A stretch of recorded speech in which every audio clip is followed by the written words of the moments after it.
Hello everyone, it's M4J here and welcome back to the OpenTTD tutorials here on OpenTTD, and these are the JGR tutorials. I've been reminded in the comments to point that out. Most of what I talk about only applies to the JGR patch, although funny enough, or slightly ironically, today's episode does not apply necessarily to just the JGR patch. You can also use this in pretty much any version of OpenTTD. So what are we doing today then? Well, today I am showing you how to build something like this. This is an airport. This is Guard City Pumpingford Airport to be precise. Technically, this is Guard City Pumpingford Airport Terminals 1, 2 and 3. That's right. We have more than one terminal here. Now, technically, the way airports work in OpenTTD, you don't have multiple terminals. We've had to build them from scratch. But we'll get onto the meat and bones of it in a little bit. I just wanted to give you an example as to the kind of thing that you can build using airport eye candy here in the game, as well as making them functional too, of course. And then there are some limitations in doing that, but for the most part, you can make very functional airports that also look really, really good.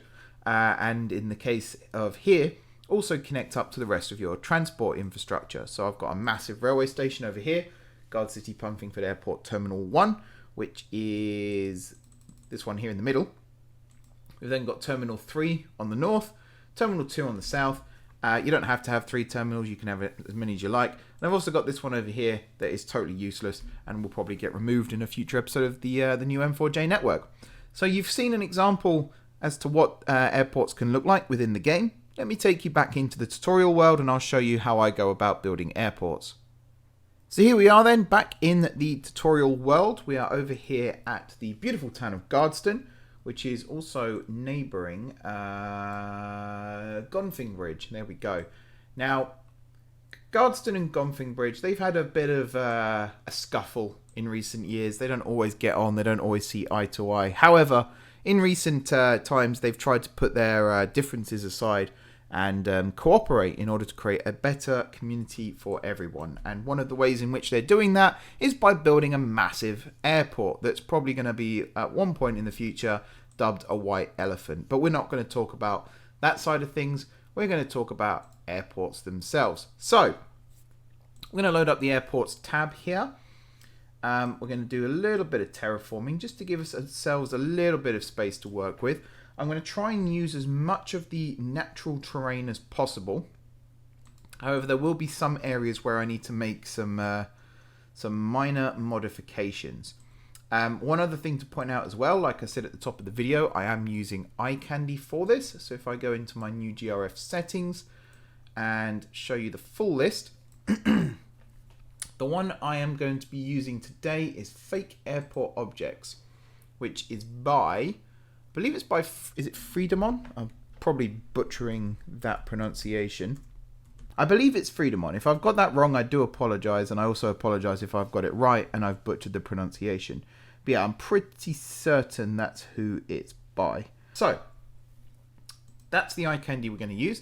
In terms of the airports themselves, you may have noticed in a previous episode of the new M4J network at Warnbridge Airport, which was episode 2 of the series, that I actually built my airport rotated 90 degrees. Now, I'm not going to do that today. That's another new GRF that allows you to do that. It's not fundamental, though, to being able to build good airports, so I'm not going to mention it today.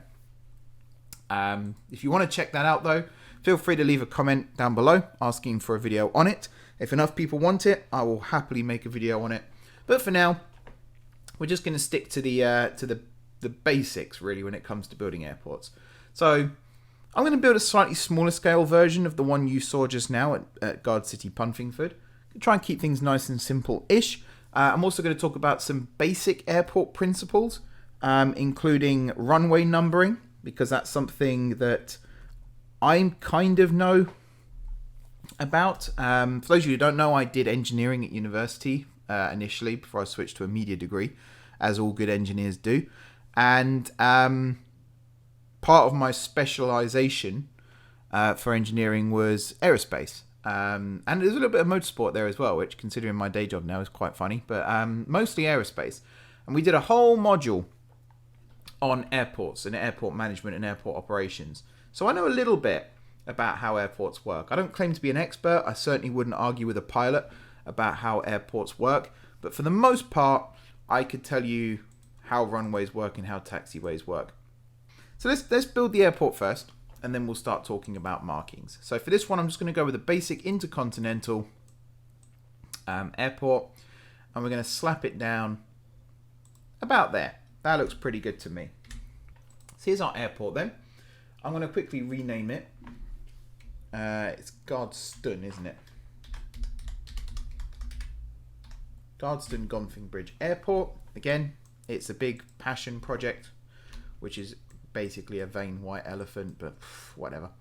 Now I realise I've actually built this one and it doesn't work with what I was about to show you, so I'm going to swap it out for an international airport instead, which I'm going to build there. There we go. I need one where the runways go right to the end, and they don't do that on the Intercontinental, which is kind of sad. I know why they don't do it, but it's still kind of annoying that they don't. Okay, so now I'm going to remove, bit of a graphics glitch there. I'm going to remove the trees manually around here, just so I got some space and I can show you what it is I'm doing. I'm pretty sure the local authority aren't going to be entirely happy with me right now, but what can you do? Right, let's talk about runways first, because I always like to go from here and build out my runways. Now the trick with runways is as follows. First of all, you can place as many of these tiles down as you like. These are literally just runway tiles. So if we did something like that, I think that works quite well.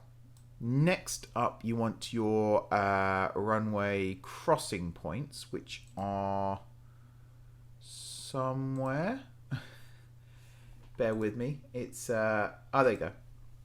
Yeah, so this is a great set, don't get me wrong, but sometimes here, so these are two runways crossing over each other, and this is a runway with a taxiway, and it can be hard sometimes to find them because the different orientations do different things. So there we go. We'll come back to the taxiways in a minute. Then you want something like, I guess this, which is the end of the runway, or you want the touchdown zone. So we got first touchdown, second touchdown, final touchdown. Now these are things I don't always do. And again, if you watch the new Warnbridge Airport video, you'll notice that I don't do this here. This really depends on space. If you've got the space to do it, by all means do it. If you haven't got the space to do it, you don't have to do it.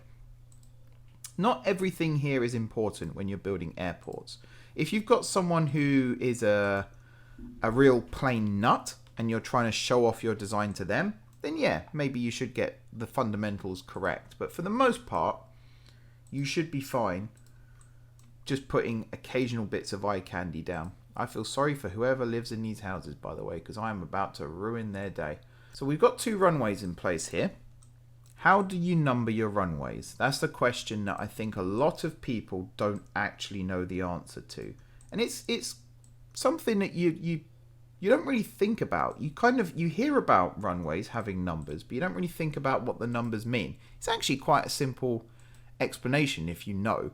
It's one of these things where once you know it, it really does make sense. But essentially, the numbers indicate which direction the runway points in.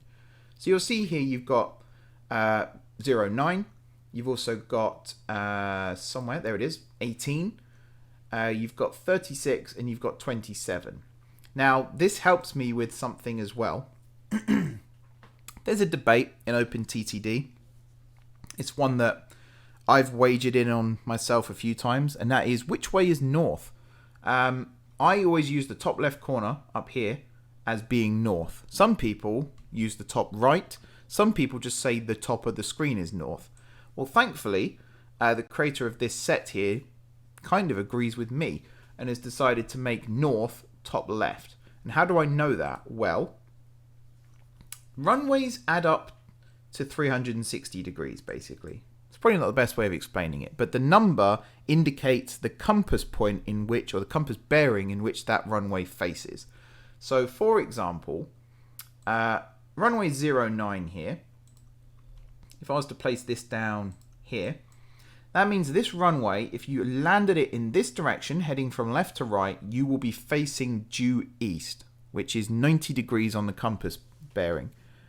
Now, the way it works, so it's not 90, it's 09. And the way it works is, and I've got a quote here directly from stantec.com, runway numbers are determined by rounding the compass bearing of one runway end to the nearest 10 degrees and truncating the last digit. So basically, you do it from 1 to 36, as in 10 to 360, and then you remove the 0. So it's always going to end, unless it's 10, of course, or 20 or 30, it's always going to end in a number that isn't 0, apart from those 3 exceptions. Now, you might notice that there's a 09 here, and there's also a 08. Well, if we come over here, you'll see that you've got 09, 09C, 09L, and 09R. Now, these are very important as well. If you have more than one runway facing in the same direction, those of you who've played Microsoft Flight Simulator, you might come across this. There's certain airports, ones that spring to mind, Heathrow, Las Vegas, San Francisco, just off the top of my head. There are loads of other airports that have this, but those are the 3 that I can vouch for absolutely as having parallel runways. You will have more than one runway 09. So the left-hand one, 09R, L, 09R, 09L indicates that is the left-hand facing runway as you come in on your glide approach. So if I was to put the R over here, now you see how this works. So if you're coming in from the west and you've been told that you've been cleared to land at runway 09L or 09L, you know that it's the left-hand runway out of the 2. If you've been cleared to land at 09R, then you'll land on the right-hand runway. The C is if you've got 3 runways, all parallel. The C is central, basically, or center. Now, the 08 is if you have 4 or more than 3 runways that have the same bearing. They basically just take one off the number. I think sometimes they add one to the number as well, but in this set, it's just one off. And that's why you've got 08 as well as 09. You've also got 26 instead of 27. You've got 35 instead of 36. And you've got 17 instead of 18. It's just in case that there's more than more than 3 runways with the same compass bearing. That's all it is. That's all that numbers are when it comes to runways. There isn't really much more to it than that. You see what I mean now, where it sounds really complicated, it sounds really complex, but then you actually get told what it is, and you're like, oh, it's a bit like a platform at a station, or a stand at a bus station, or something like that. It's literally just, which way's the runway facing? This way. Oh, okay, then that's that number. Simple as that. Anyway, these are our 2 runways. I have made them the exact same length. You don't have to do that. You can have some longer than others. Now, some of these things, I used to know what they were for, but I don't anymore. So the displaced threshold, I just use that at the end of the runway here because I think it looks cool. In terms of the touchdown points, so we talked about the touchdown points here. First, second, third, it's all to do with, plane power, basically. So you've got your smaller jets, like your Boeing 737s. They don't tend to need a huge amount of runway to get going.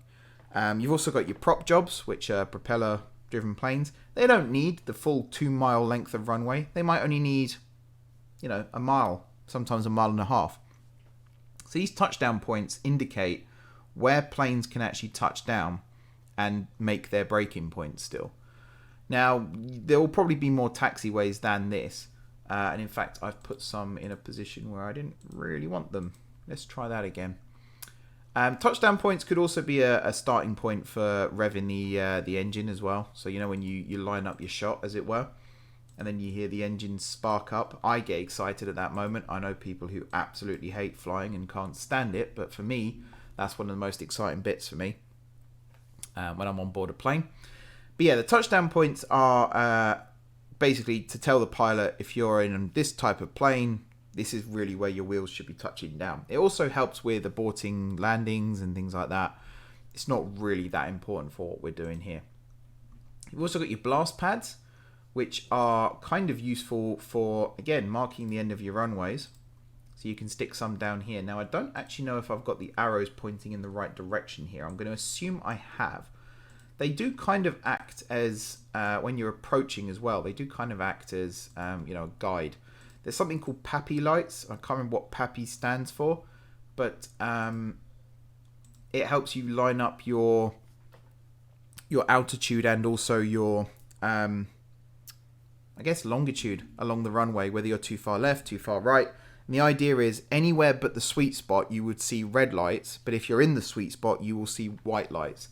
And again, I don't think they feature in here. But were they to, you would see, it's like a little box that sits next to the runway approach. And again, it's a very, very simple device. There's nothing massively technical and scientific to it. It's literally a box of lights. But the angle you look at it from determines whether or not it shows red or white. It's a very, very clever bit of kit. So we've got the ALS lights as well. So you might have seen these if you drive past big airports. Heathrow has them, Gatwick has them. Every airport in the world essentially has them.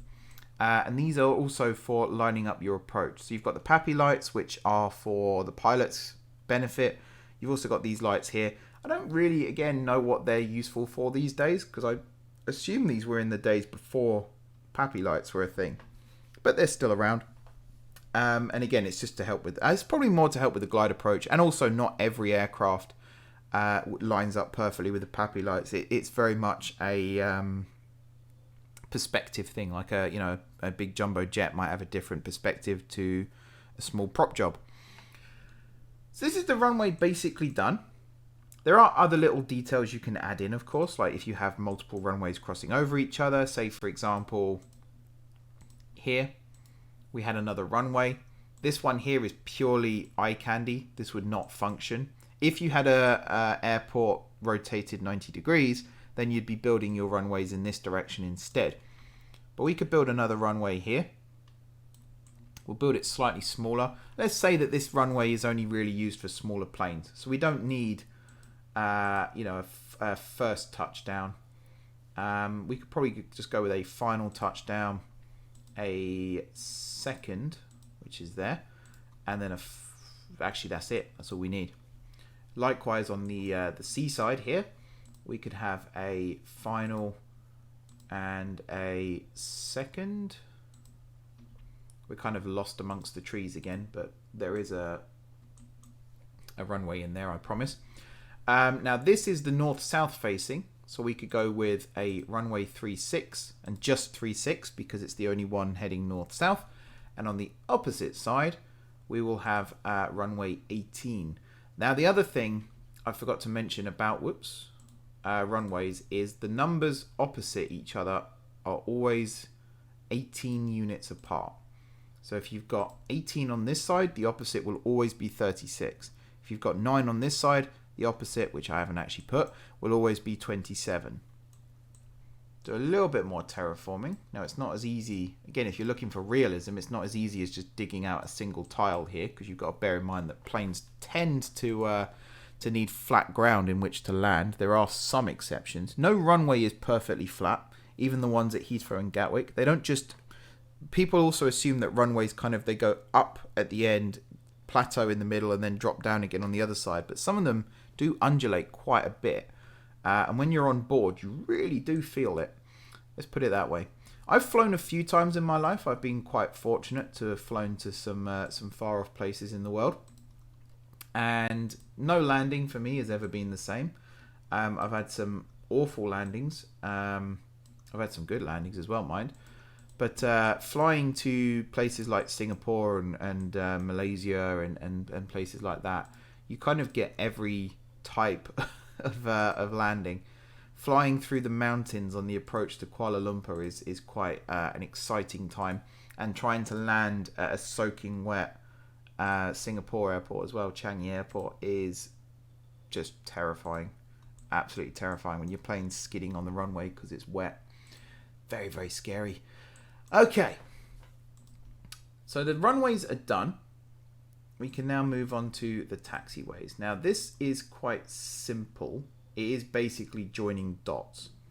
So if you think about it, where you've marked your runway points here, you can come in here and you can join those up. Now I love the idea of like a Hong Kong inspired airport where you've got your runways jutting out into the sea, but it does make it a little bit difficult for some of the eye candy. So we're going to do something a bit more like this.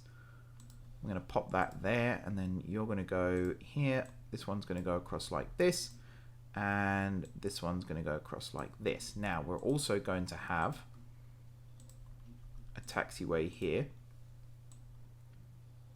that's going to join up to this runway like so. In terms of this, so this is something else that you need. You've got end of taxiway warning markings, you've also got taxiway endings, and you've got approaching runway. Now these are important because it lets your pilot know that he's about to cross over onto a functional runway, which you'd hope most pilots would be aware of that, especially if they're on the blower to air traffic control. You'd hope that they would know where they are and what they're doing and things like that. But you do hear stories about pilots who cross over onto runways without the permission. And I imagine they are reprimanded severely for it. So these are our approaching runway markers. There are more that you can place. You can place them basically anytime your taxiway intersects a runway. You can place down some of these markers, and it's a really good touch of realism. Just like so. You can also connect them all up like this. And there are a couple of other little tips and tricks, most of which I am still learning. Whoops, that's the wrong height. Most of which I am still learning myself. So not all of them will necessarily be effective from if they're coming from me, at least. Again, airport operations is something I did study for an entire semester at university, but what year was that? That's a question. So I graduated from university 5 years ago now, or it will be 5 years in September, and I did a 3-year media degree, and that was after transferring from my engineering degree. So we're coming on to about,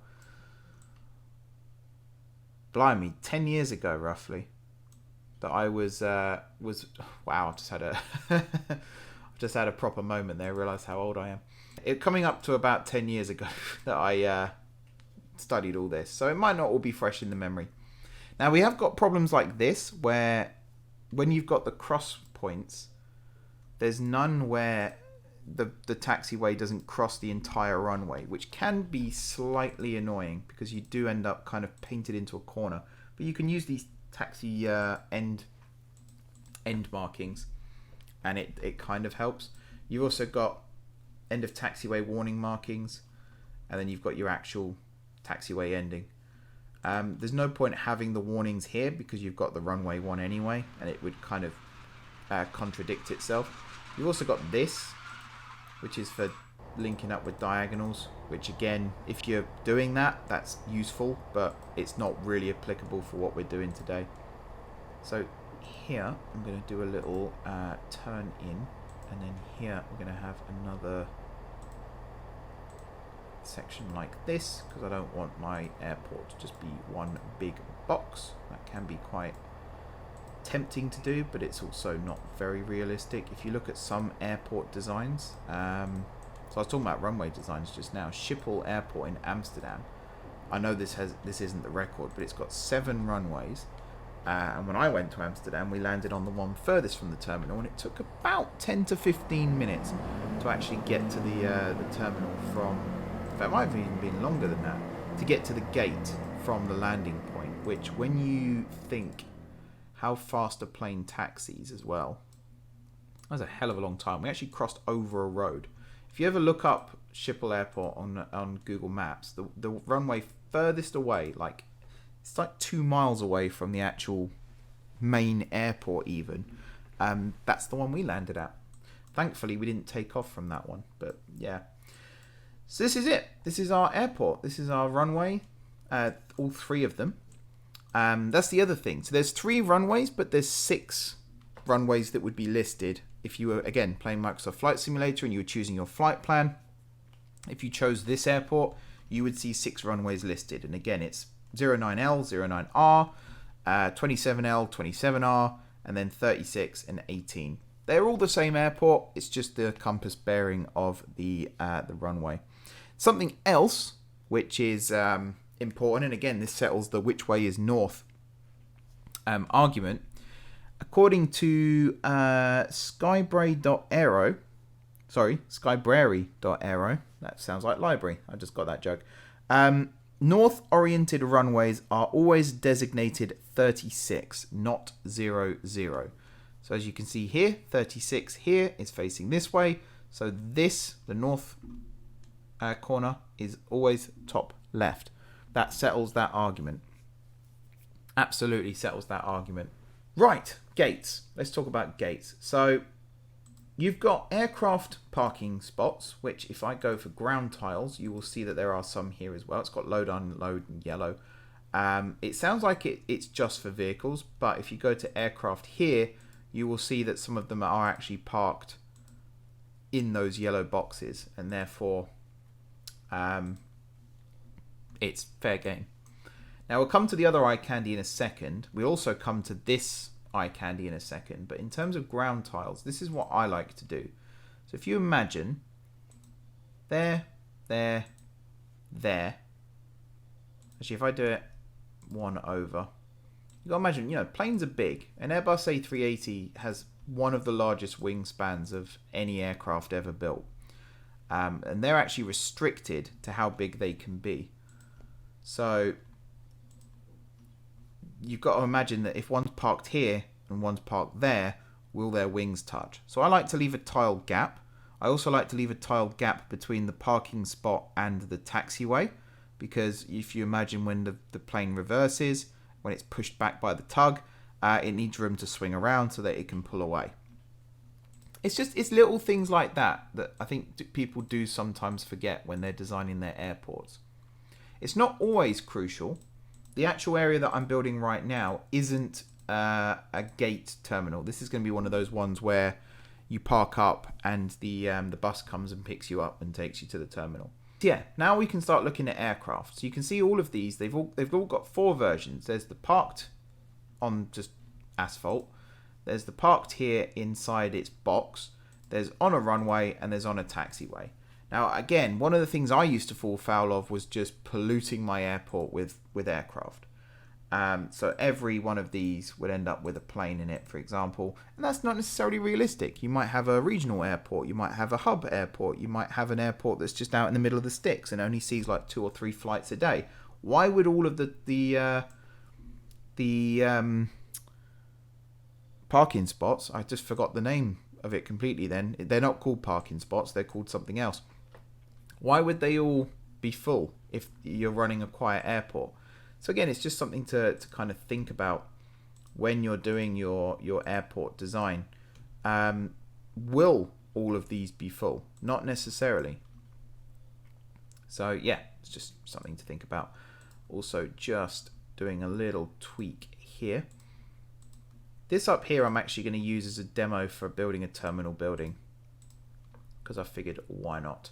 So again, if we go back to our ground tiles and if we add these in, we'll do all the detailing and stuff in a second. Something else to bear in mind as well, which I've kind of painted myself into a corner with this one, so I'm going to not use the crossroad there. I'm just going to use that type.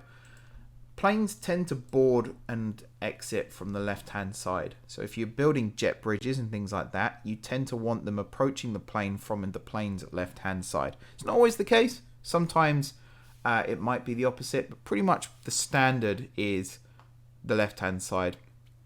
And for an aircraft like this, you might board from the front and the rear, but if you're boarding at the rear, it'll tend to be a staircase from the apron. So for those of you that don't know, the apron is basically the asphalt that surrounds the plane.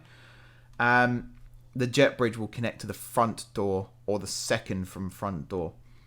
And again, that's not really important necessarily. If it's something you want to replicate, then by all means do, but it's not something that, it's 100% crucial. So what I like to do with my terminal buildings, my gate buildings, is I tend to just go with this design. And you can build this, so I'm going to do it on this side because that's what we're doing. You can build it straight across the back like so. And then you can build your terminal building attached to that. Which in this case is going to be, let's have a look, something like this maybe. So there we go. That is what our airport here would look like. You'll have to imagine for now that there are jet bridges coming off, connecting things up. Now it all still looks a little bit plain and a little bit simple around here right now. There are a few other key assets that we are missing from all of this. Some of which are directions for pilots, which might sound weird considering, you know, you'd think a pilot would know where they're going, but at the same time, not every pilot has flown to every airport. Sometimes there will be airports that pilots have never been to before and they might need to find their way around. Fortunately, there is something that helps them with that, and I will show you what that is momentarily. I'm just going to place some more of this asphalt down. Again, if you're going for a sort of a rural airport that doesn't see many flights a day kind of thing, you won't need to worry too much about this. But I like to imagine all of my airports are Heathrow, which is one of, if not the busiest airport in the world, or Gatwick, which according to statistics that I read when I was at university is the busiest single runway airport in the world. That may have since changed, considering half of Gatwick was shut down during COVID restrictions.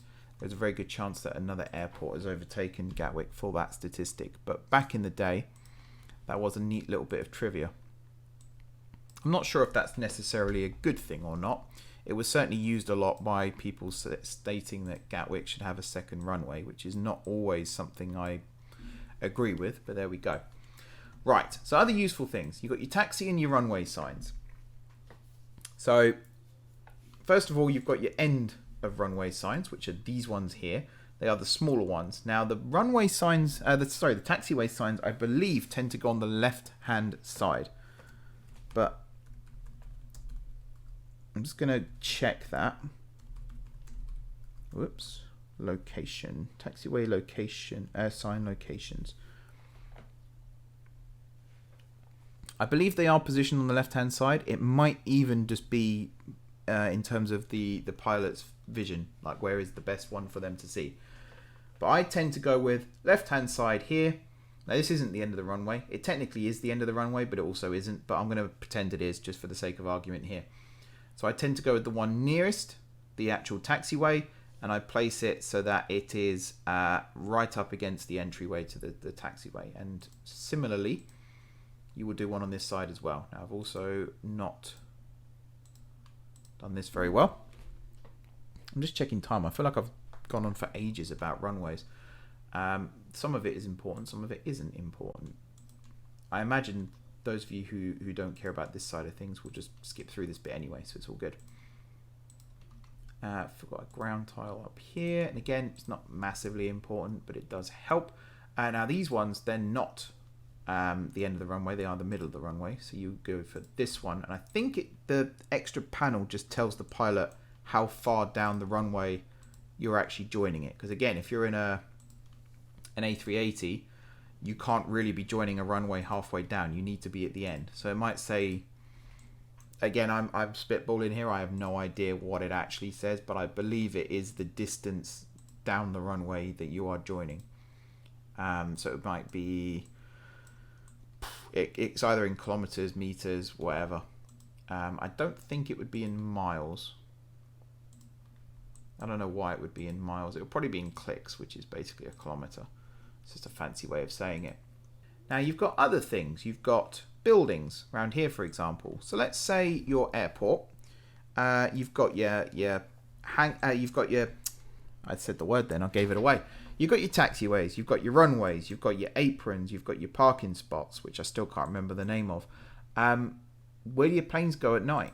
Well, you've got hangars. So you've got modular hangars, which look a little like, so you build it like that. You've got your end piece there, You've got your middle piece, which is up here. And then you've got your other end piece, which is this one. There we go. And that's one hanger. That's for a particularly big plane. And you can double them up, although it kind of looks obvious that you have doubled them up. It is something you can do, though, if you want to. And in fact, you can do it like this as well, if you want your wider ones. What have I done there? Oh, I've put in the wrong one. There we go. And there's your hanger, which is all very nice and very lovely. You've got your smaller hanger here, which is just one wide. You've got your storage vehicle storage areas. You've got your emergency services, which if you pop up here, you can see they've got actual vehicles parked outside as well, or you can go for the one without. Some of these, by the way, if you click more than once, you will get alternatives, which I think is pretty cool. So I'm picking ones that don't have that feature right now, but the aircraft do. So let's put some aircraft down on our runway. So we'll have one here. See this nice blue there? If I click it again, the livery changes. If I click it again, there's 8 liveries here. These are Airbus A330s, which are relatively large aircraft, but they're not massive. We might want a plane taxiing towards the runway as well. Let's put one there. Again, we'll change the livery. That one's just come from one of these gates. You've got your Concorde as well, which is cool. But Concorde doesn't fly. Although in the new M4J network, Concorde would still be flying. So could potentially use that.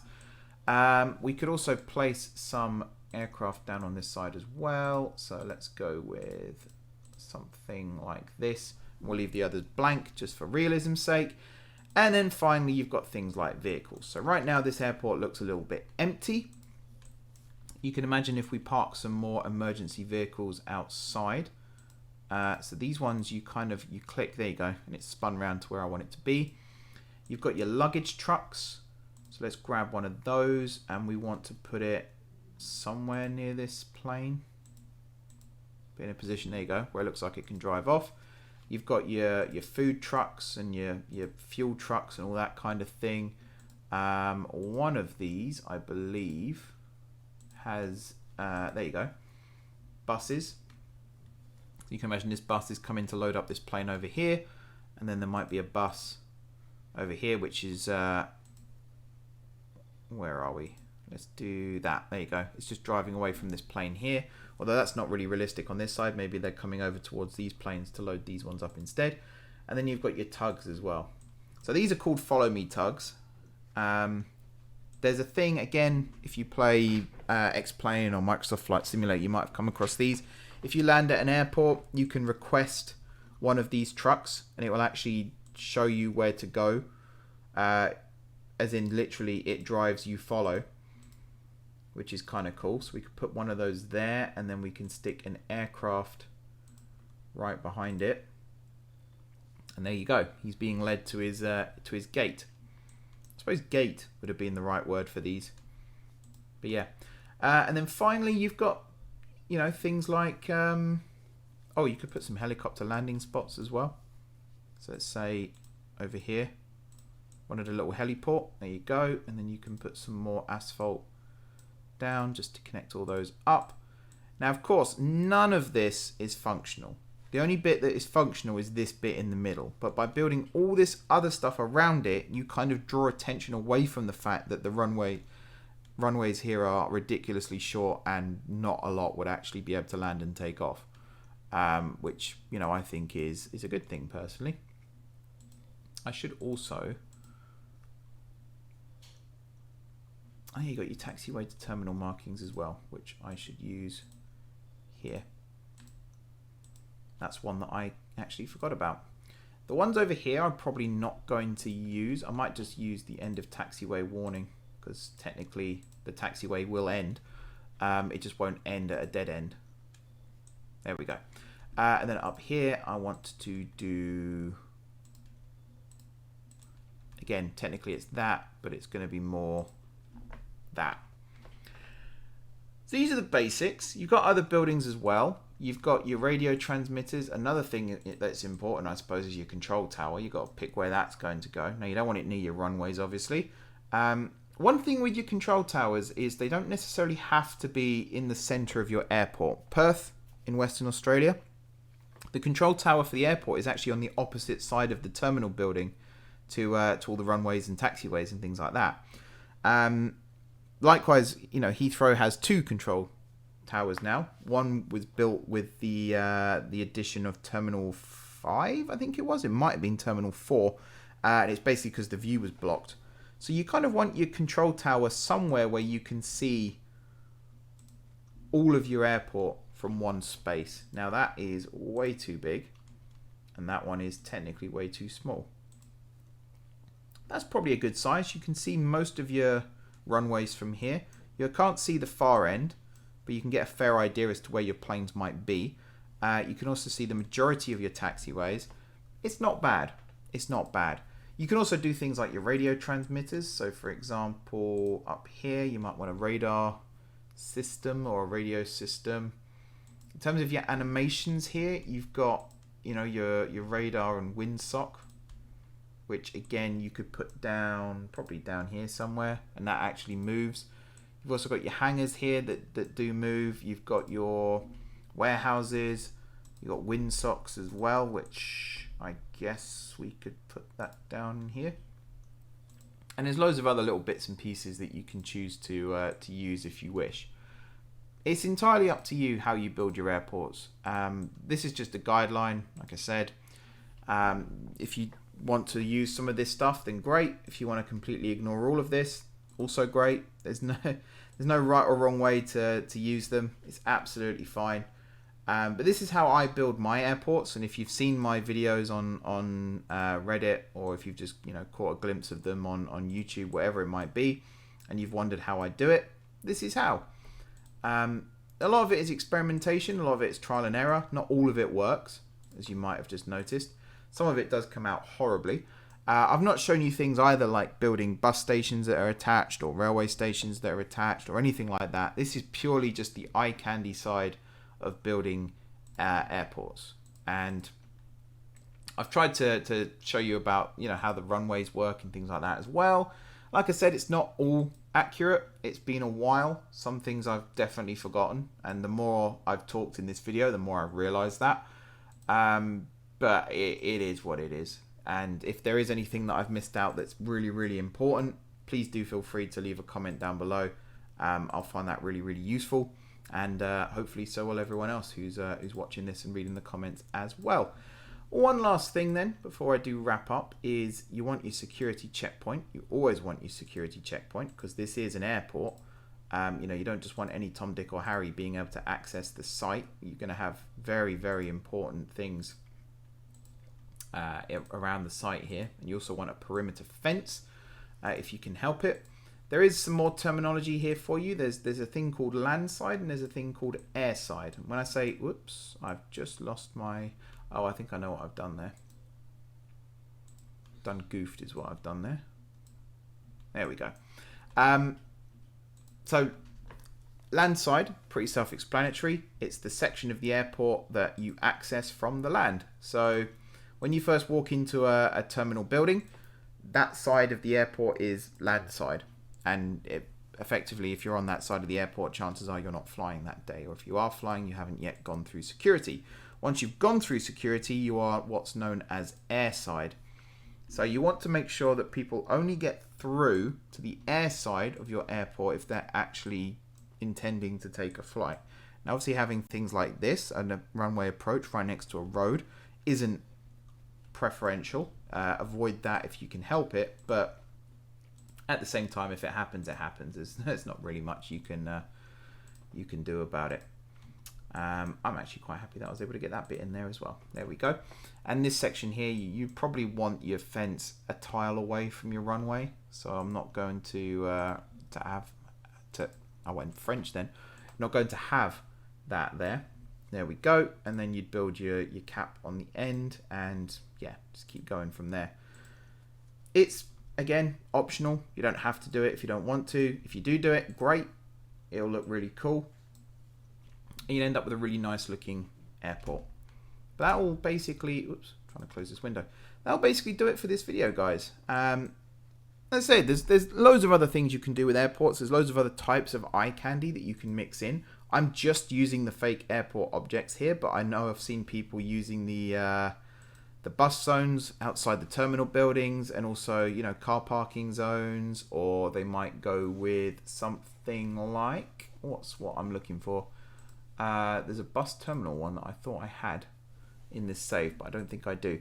But yeah, you can build all these fake roads. These are the Oz assets, which are also really, really good. Definitely recommend them. Again, I'm going to make a video in the future. It's going to be my new GRF recommendations, and I strongly suggest you check that out as well, because there'll be some good suggestions in there. But yeah, this is how you make your airports look really good, or at least this is how you make your airports look like mine. Not necessarily really good. I'll leave that up to you. Thank you very much, everybody, for watching. Don't forget to hit the like button if you enjoyed the video, if you found it useful. If I have missed anything out, like I said, drop some comments down below. If you'd like to see any follow-ups on other things to do with airport building, then also let me know down below. That'd be really, really useful. Otherwise, if you've got any other ideas for future tutorials, let me know in the comments below as well. If you haven't already subscribed to the channel, be sure to hit the subscribe button for more tutorials like this.